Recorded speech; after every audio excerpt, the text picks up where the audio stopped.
We have 4 children: Emma, James, Claire, and Michael. Michael was born premature at 33 weeks.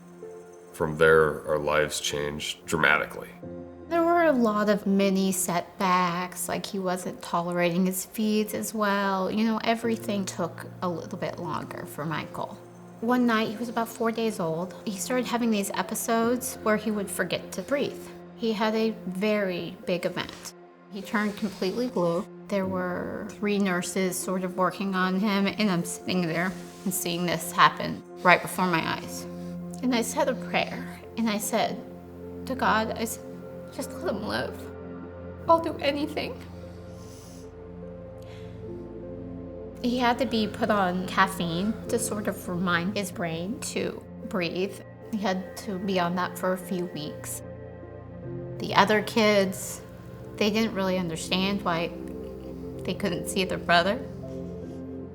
He was there for 39 days. We followed up with the pediatrician, and she started noticing some things that were very concerning with his eye movements. And they suggested that if we're going to do the eyes, we might as well look at the brain just to make sure we're not missing anything. Michael's neurologist said this is a very rare condition. There's only 12 kids in the world that have it. It's a genetic mutation, 15q13.3. He will more than likely never walk on his own. He'll probably never talk. He's visually impaired. He has a feeding tube. He is also nonverbal and has cognitive impairments. The types of things that most people take for granted, they're a struggle for Michael. He's going to be with us for the rest of his life.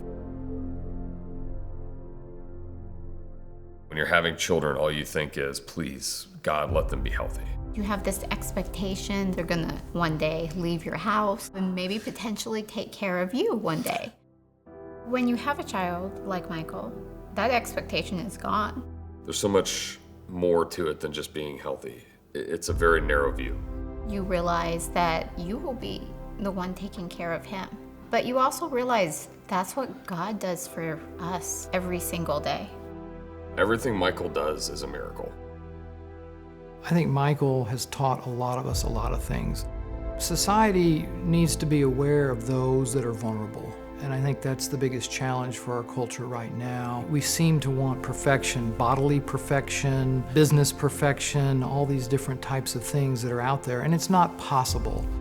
People with disabilities, those children, those adults, really remind us that they are part of our family. We hear all the arguments about suffering and fairness and quality of life.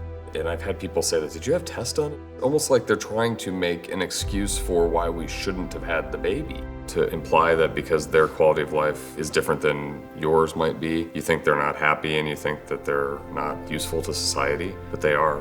We were lucky enough for God to give us Michael because we are pro-life. I'm shocked by the countries that sort of are doing this selective abortions with regards to children that may have disabilities. It's like they're almost hunting them down and saying, we're going to execute you. And this idea of trying to make the perfect human race or the perfect human people. We have to do a better job. Having more abortions and having less kids is not the solution of communities not treating people well. Life has value no matter what their situation is.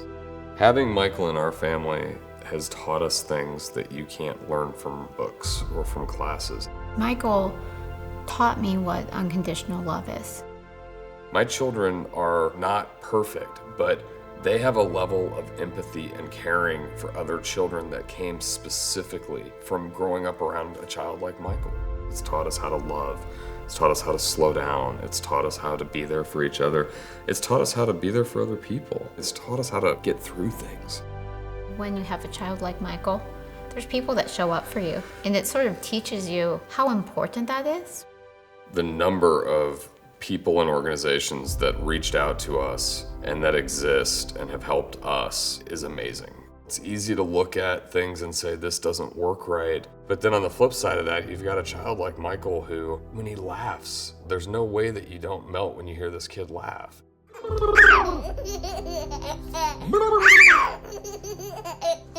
Michael's never made a mistake. I've made plenty of mistakes. I've made plenty of mistakes today, but Michael's never made a mistake, so Michael can't be considered a mistake. God's got a plan for Michael, and it's been working out pretty well for him. I couldn't imagine not giving him a chance to fulfill that plan.